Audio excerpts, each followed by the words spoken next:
kalian loh. Ya. Jadi ini pelajaran ya, tidak terasa minggu depan sudah 15, yang terakhir minggu depan ya selesailah ya itu mata kuliah sosiologi politik. Jadi pembelajaran ke-14 ini kita buka. Assalamualaikum warahmatullahi wabarakatuh. Waalaikumsalam warahmatullahi wabarakatuh. Selamat pagi untuk anak bapak semua. Jadi dalam pembelajaran ke-14 ini bercerita materi adalah tentang media. Ya, bagaimana media itu ya tumbuh di masyarakat. Jadi seperti yang kita ketahui, kekuasaan itu ya perebutkan orang, ditandai dengan pilkada. Ya, jadi orang semua memperebutkan kekuasaan. Dan kekuasaan itu ya itu juga identik dengan pemimpin. Ya. Jadi kalau ahli seorang psikolog itu katakan pemimpin itu adalah suatu seni yang dapat mempengaruhi yang lain. Dan orang tersebut dapat dipilih sesuai tujuan dari suatu organisasi. Itulah pemimpin. Jadi dia bisa memerintah, jadi orang buahnya dan anak buahnya itu dengan senang hati mengerjakan apa yang diperintahnya. Itu pemimpin. Ya. Jadi pemimpin itu identik dengan kekuasaan. Ya. Kekuasaan itu ya banyak seperti yang saya katakan tadi, banyak diperebutkan orang kekuasaan. Ya, baik kekuasaan nasional maupun provinsi, kekuasaan kabupaten kota sampai dengan kekuasaan kepala desa. Ya. Jadi kekuasaan tersebut itu adalah melalui pilkada. Jadi kalau dia seorang penguasa itu ya kalau dia legitimasi maka tidak diakui oleh masyarakat. Ya sama dengan kepala desa. Kalau tidak legitimasi maka masyarakat desa itu ya ogah-ogah mau mengikuti perintahnya. Ya. Jadi bagaimana dengan legitimasi tadi? Ya, bagaimana mencari legitimasi rakyat tadi? Legitimasi yang dibutuhkan adalah legitimasi rakyat itu melalui pilkada. Ya, kalau di tertinggi nasional itu ada namanya pilpres. Kalau dia di desa ada namanya pildes. Ya, jadi itulah untuk mencari legitimasi, ya, legitimasi kekuasaan, sehingga dia akan gampang, ya, memerintahkan orang-orang, ya, untuk melakukan untuk apa yang diperintahkannya. Jadi dalam hal ini kalau dia seorang presiden, ya dengan pilkadanya dia memenangkan pilpres tersebut, maka itu namanya legitimasi, legitimate. Yang itu namanya konstitusional. Ya. Kalau dia kalau dia merebut kekuasaan tadi, ya dengan tidak konstitusional, maka dia dinamakan kekuasaan inkonstitusional. Itu contohnya sampai sekarang ada di Myanmar. Ya, Myanmar itu militer yang mengambil kekuasaan, kudeta. Tapi kalau di Indonesia ini belum pernah terjadi kudeta. Ya, belum pernah terjadi kudeta ya oleh militer-militer. Tapi di luar negeri sudah sering kita lihat. Dan contohnya yang paling baru adalah di Myanmar, di mana militer mengambil kekuasaan dengan kudeta. Nah, itulah dia bagaimana kekuasaan tadi yang identik dengan pemimpin. Jadi seorang penguasa dia akan mengeluarkan atau membuat kebijakan-kebijakan, ya membuat kebijakan-kebijakan dan itu ya sudah jelas bahwa kebijakan-kebijakannya itu sering ya tidak menyentuh masyarakat ya, dan sering juga kebijakan-kebijakan penguasa tadi hanya menguntungkan orang-orang sekitarnya, menguntungkan orang-orang di sekelilingnya ya, menguntungkan orang-orang tim suksesnya.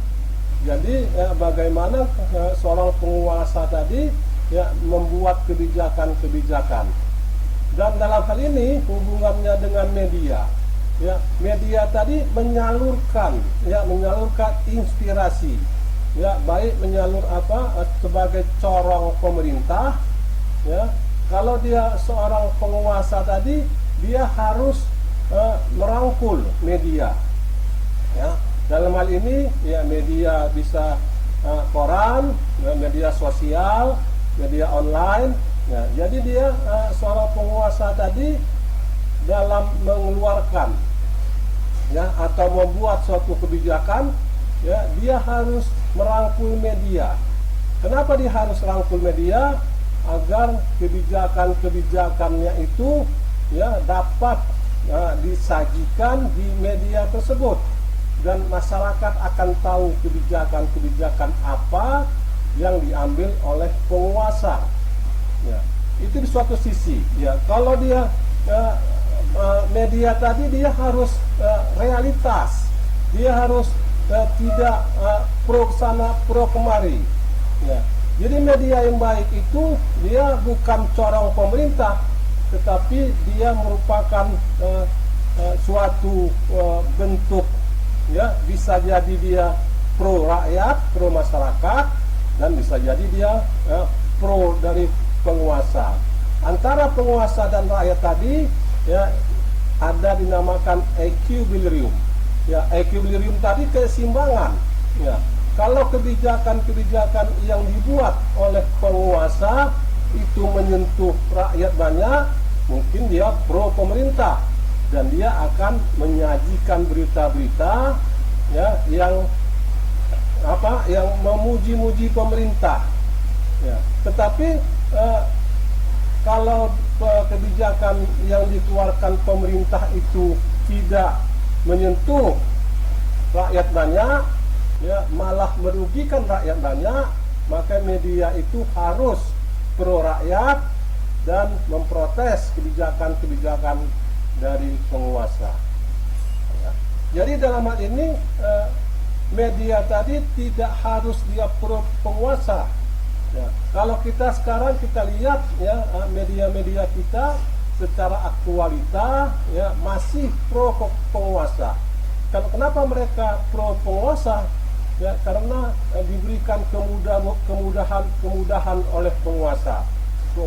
Dirangkulnya media-media tersebut agar tidak menyajikan hal-hal yang negatif oleh penguasa.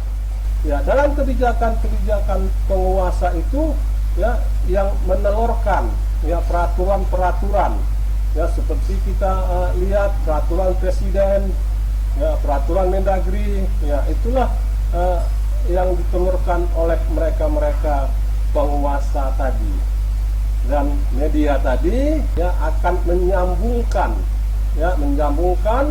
ke masyarakat, dan kita bisa membaca, mendengar ya baik di media harian maupun di media sosial kebijakan-kebijakan pemerintah.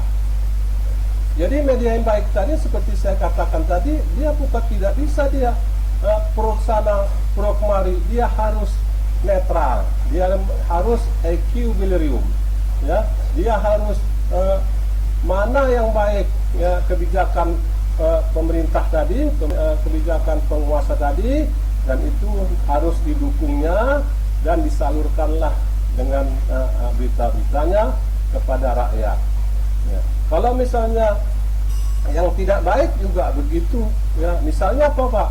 Misalnya kebijakan pemerintah itu menaikkan BBM ya, menaikkan BBM itu kebijakan tidak populis ya, karena dengan kebijakan menaikkan harga minyak itu akan mendongkrak harga-harga ya, karena semuanya bergantung pada minyak. Ya, bensin misalnya. Kalau dia dari Tanah Karo sana menjual buah-buahan atau sayur-sayuran, ya dibawa ke Medan, ya maka dia mempunyai ongkos. Nah, ongkosnya, dan ongkosnya tadi tergantung minyak. Jadi kalau penguasa itu ya membuat kebijakan menaikkan minyak, maka otomatis ya harga-harga akan naik. Ya, harga-harga akan naik, ya maka rakyat akan kesulitan. Itulah yang dinamakan kebijakan-kebijakan yang negatif. Ya, apapun alasannya, yang pasti alasan pemerintah itu menaikkan premium itu ada alasannya yang jelas. Tapi yang jelas adalah merugikan dari rakyat. Dan hal-hal tersebutlah yang harus disajikan secara berimbang. Ya, dia juga tidak pro dari pemerintah, penguasa, dan juga dia tidak pro kepada masyarakat. Seperti saya katakan tadi, dia berada di tengah-tengah. Jadi bagaimana media? Ya, media tadi. Dan kita pun bisa mengkritik pemerintah. Ya, mengkritik pemerintah. Jadi seperti yang pernah saya tulis, ya, tulis di opini analisa, ya, dan sudah pernah saya share sama kalian. Saya mengkritik bahwa mall pelayanan publik itu belum ada di Sumatera Utara. Jadi bagaimana implementasinya budaya mall pelayanan publik itu harus ada. Ya, jadi hal-hal tersebutlah kita sebagai pengkritik ini harus memberikan solusi. Kalau kita pengkritik ini tidak memberikan solusi, itu namanya nyinyir. Ya, nyinyir, tidak ada solusinya. Dan kita hal pengkritik ini harus memiliki, ya, membuat alternatif pemecahannya. Berarti yang saya tuliskan kemarin di analisa, ya, bagaimana implementasi, ya, mall pelayanan publik tersebut, ya, di Sumatera Utara, provinsi yang terbesar nomor 4 atau nomor 5, ya, ataupun terbesar di luar Jawa, ya, tapi pelayanan publik kita nggak ada. Ya, bagaimana kita mau mengefisiensikan, ya, dari pengurusan surat-surat tersebut. Ya, kalau di Jawa sana mau pelayanan publik itu satu tempat, ya, dibuat sebuah mall, ya, dan disitulah kalau kita mengurus KTP, disitulah kalau kita membayar pajak, disitulah kita mau mengurus KK dan sebagainya, ya, mengurus izin, ya, izin apa saja. Jadi di Jawa sana, ya, ada mall pelayanan publik, ya, dibuat sebuah mall pelayanan publik. Di samping di situ semua ada sekitar 180, ya, pengurusan. Jadi kita secara waktu kita efisiensi mengurusnya. Jadi tidak seperti sekarang ini dengan tidak adanya mall pelayanan publik, ya, waktu tenaga kita yang yang banyak sehingga tidak efisiensi. Di samping itu, ya, mengurus suatu surat itu, ya, bisa berjam-jam, berhari-hari malah. Ya, untuk itulah bagaimana saya mengkritisi, ya, pemerintah Sumatera Utara, mengkritisi provinsi Sumatera Utara, ya, yang merupakan provinsi terbesar di luar Jawa. Ya, bagaimana Pak Gubernur? Kenapa tidak ada mall pelayanan publik Sumatera Utara? Jadi itu yang saya kritisi, tapi saya buat alternatif pemecahannya. Ya, kalau kita bisa buat mall pelayanan publik tidak seperti di Jawa, ya, yang lengkap semua pengurusannya dalam satu tempat. Ya, kita buatlah di awal-awal, ya, dengan membuat beberapa pengurusan izin ataupun KTP ataupun KK. Jadi hal-hal tersebutlah, ya, disampaikan ke media, ya, sampaikanlah ke media. Jadi media itulah akan menyalurkan petisi kita, ya, media itulah menyalurkan, otokritik, ya, otokritik kita ke pemerintah. Ya, nanti ya tulisan saya itu pasti dibaca oleh aparat pemerintah, pasti dibaca oleh staf gubernur misalnya, walaupun tidak gubernurnya membaca, tapi staf-stafnya pasti ada yang membaca tulisan saya. Dan pasti ada nanti mereka berpikir bagaimana kebijakan membuat mall pelayanan publik kita. Ya, hal tersebutlah ya media itu sangat berperan. Ya, media itu sebagai penyambung lidah rakyat, juga penyambung lidah penguasa. Dan dalam hal ini ya media tadi harus netral.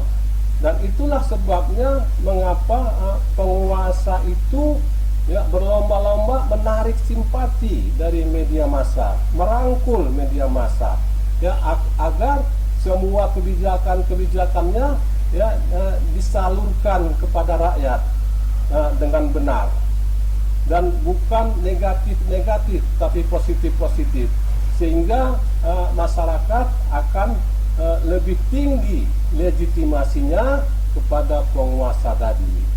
Nah, untuk itu mari kita lihat dulu slide sebagai berikut.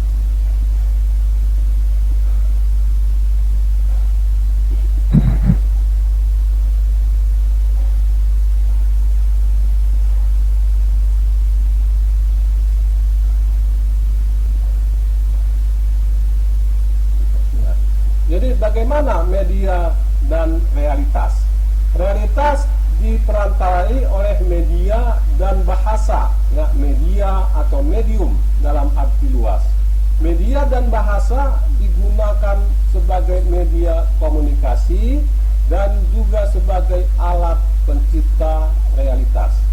Pada posisi yang lain, media atau medium dan bahasa juga merupakan realitas. Jadi realitas media melibatkan momen dan society sebagai realitas lain yang membentuk media.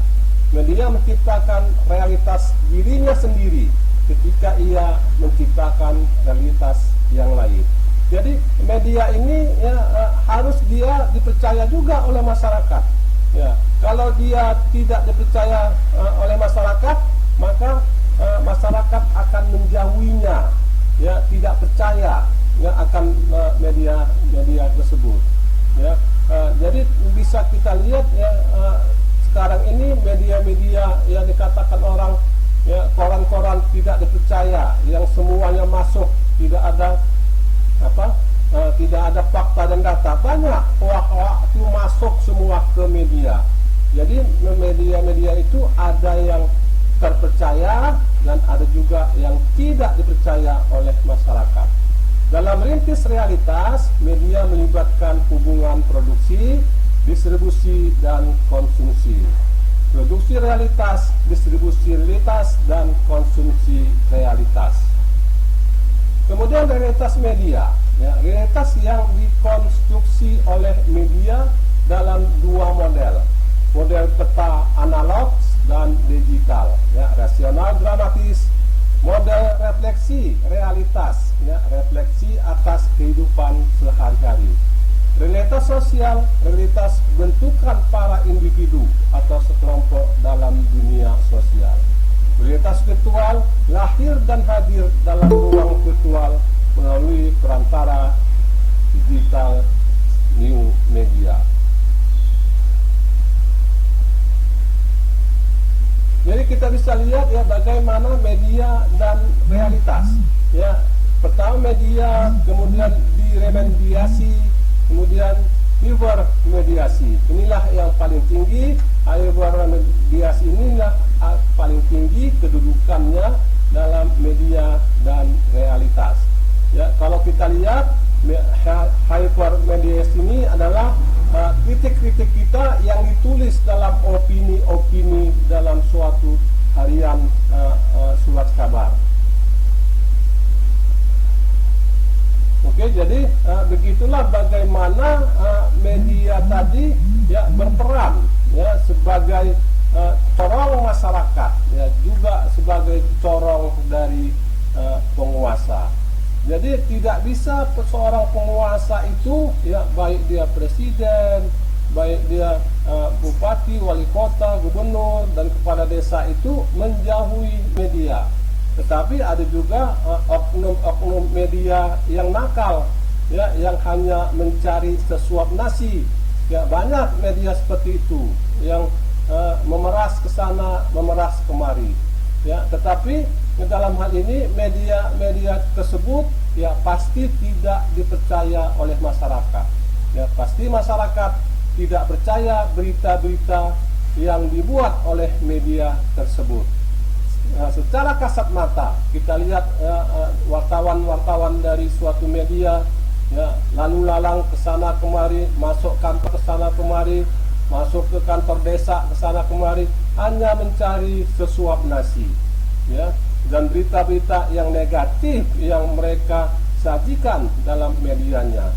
Untuk itulah ya, kita sebagai mahasiswa dalam menilai media tersebut, ya, apakah media tersebut layak dipercaya atau media tersebut hanya merupakan berita-berita yang hoax saja.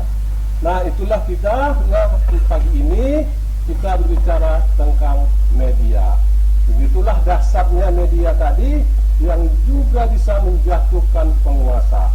Ya, kalau dia media-media tersebut diboikot oleh penguasa, kebijakan-kebijakan yang baik yang dibuat pemerintah ataupun penguasa itu tidak disajikan secara benar dalam media tersebut. Ya, sehingga suatu saat lama-kelamaan media tersebut menjadi corong untuk menjatuhkan penguasa. Jadi dalam hal ini bisa kita lihat bagaimana pentingnya ya, media. Ya, bisa kita lihat partai-partai politik pun mempunyai media. Ya, bisa kita lihat ya, Abu Rizal Bakri ada medianya. Ya, kemudian Harith Sanubio ada media televisinya. Ya, Surya Paloh ada media televisinya. Jadi masing-masing partai politik itu membuat dia media sendiri karena dia tidak bisa mengharapkan dari media-media lain. Ya, kalaupun dia bisa harapkan dari media-media lain, ya tentu bayarannya sangat tinggi sekali hingga dia mendirikan media-medianya sendiri. Tribun itu kan milik Surya Paloh.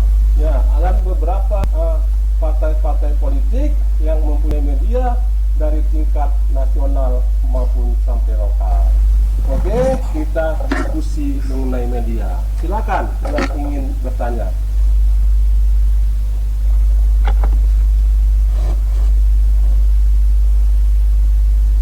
Ya, Nur Khalijah, nanya Nur Khalijah. Nur Khalijah. Ya Pak. Nanya kamu belum pernah nanya.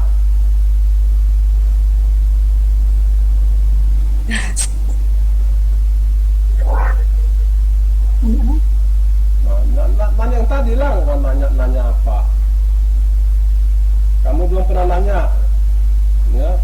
Si Salma, mana Salma Sembiring? Salma Sembiring. Salma Sembiring. Hey, Pak. Nah, nanya, kamu belum pernah nanya selama kita kuliah secara daring. Ya Pak, ada Pak lagi nyiapin pertanyaan. Ya. Belum ada pertanyaan. Siapa yang mau nanya? Si apa? Rizko, tanya aku.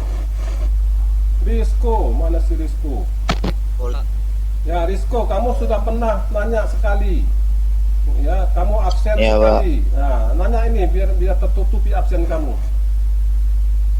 Iya Pak. Nah, Kalau seorang media itu kan Pak, kalau dia membuat berita-berita yang tidak benar, itu hukumnya dia akan mendapatkan cemana itu Pak?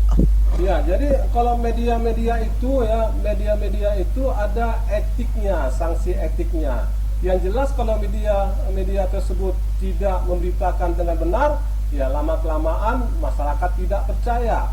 Dan mereka juga akan benefitnya akan berkurang, ya, sehingga lama-kelamaan akan tutup. Ya, sanksi masyarakat tidak mempercayai media tersebut, dan mereka juga memiliki biaya-biaya operasional lama kelamaan media tersebut akan tutup. Ya. Jadi masyarakat tidak percaya lagi dengan media tersebut. Itulah sanksi hukumnya dari masyarakat yang sangat berat. Sanksinya ya mereka rakyat tidak mau lagi ya membaca ataupun membeli ataupun membayar dengan artikel-artikel dari media tersebut. Jadi kalau etik ya dari media tersebut adalah kalau mereka menyiarkan ya memberitakan hal-hal yang tidak benar dan kita merasa dirugikan oleh media tersebut, ya sanksinya tidak ada, tidak begitu berat. Ya paling-paling kita diberikan sebagai hak jawab saja. Ya sebagai hak jawab ya bahwa berita yang diberitakan itu tidak benar. Tapi kalau kita melaporkan pada pihak berwajib, ya itu kita dimediasi dengan pihak yang berwajib dan kita hanya diberikan hak jawab saja. Tetapi yang lebih tragis lagi, lama kelamaan media tersebut tidak dipercaya oleh masyarakat. Ya, tidak dipercaya berarti ya tidak merayat tadi tidak mau mengeluarkan uang ya untuk membeli berita-berita yang disajikan, sehingga mereka lama kelamaan akan bangkrut dan tutup. Oke Rizko, terima kasih. Siapa lagi yang bertanya? Pak, izin bertanya Pak. Nah, Sabila, iya. Kamu udah sekali nggak pernah nanya, ini kedua kalinya. Bertanya. Iya Pak, ini mau nanya Pak, mengapa banyak media sekarang yang sangat pro pemerintah? Bukankah sudah ditetapkan bahwa media harus bersikap netral dalam menyampaikan pendapat? Itu bagaimana ya Pak? Iya, terima kasih. Jadi kadang-kadang media ini dia tidak mau pro pemerintah. Ya.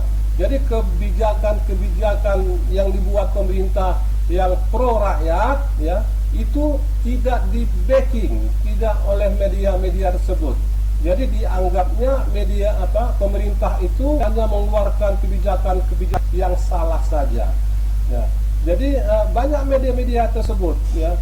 Jadi ada juga zaman sekarang ini media-media itu yang dibayar. Ya, saya sebagai pihak oposisi dari pemerintah, saya bayar media, sebuah media, ya dengan perjanjian bahwa media tersebut harus menyajikan berita-berita yang pro rakyat, ya tidak pro kekuasaan, dan dia mempunyai kritik-kritik tajam kepada penguasa tadi. Ya itu zaman sekarang. Tapi media-media di barat sana, di luar negeri sana mempunyai yang netral, yang sangat-sangat netral.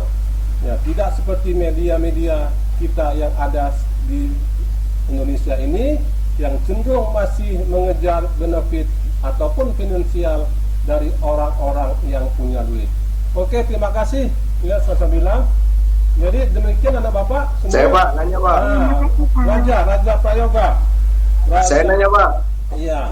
Muhammad dari pertanyaan Sabila tadi Pak. Tunggu dulu. Kan Bapak jawabkan Pak. Ntar dulu. Muhammad Raja Prayoga. Kamu bagus ini. Udah 3 kali 4 kali sama ini kamu nanya. Bagus sekali. Silakan Raja. Tadi kan Bapak bilang kan Pak, media kita itu nggak netral, nggak kayak media-media di Eropa kan Pak. Lah bagaimana caranya supaya media itu lebih transparan Pak terhadap rakyat, lebih kayak kalau misalnya ada kasus apa di pemerintahan dia menyampaikan tanpa takut ngejar benefit gitu Pak. Oke, terima kasih. Bagus Bagaimana sekali, Pak? Bagus sekali Raja. Jadi kita apalagi kita sebagai mahasiswa, kita bisa menilai yang mana yang baik dan mana yang buruk. Ya, kita bisa menilai itu berita hoax ataupun berita yang benar. Jadi kitalah sanksi masyarakat, itulah yang paling utama. Ya, jadi kalau dia media tersebut ya dibayar ya untuk mengkritisi kebijakan-kebijakan penguasa, walaupun penguasa tadi membuat kebijakan yang berdampak dengan masyarakat luas dan berpihak kepada masyarakat kecil, ya itu lama kelamaan medianya akan tidak diminati oleh masyarakat. Seperti yang saya katakan tadi, lama kelamaan medianya akan bangkrut dan tutup. Ya, sudah banyak kita lihat media-media kita yang tutup karena menyajikan berita-berita yang tidak sesuai dengan keadaan realita. Oke, terima kasih anak bapak semua. Ya, sampai jumpa kita minggu depan, ya, yang terakhir. Ya, yang terakhir. Sampai jumpa. Kita tutup. Assalamualaikum warahmatullahi taala wabarakatuh. Waalaikumsalam warahmatullahi wabarakatuh. Dan selamat siang, Bapak. Terima kasih ya Pak.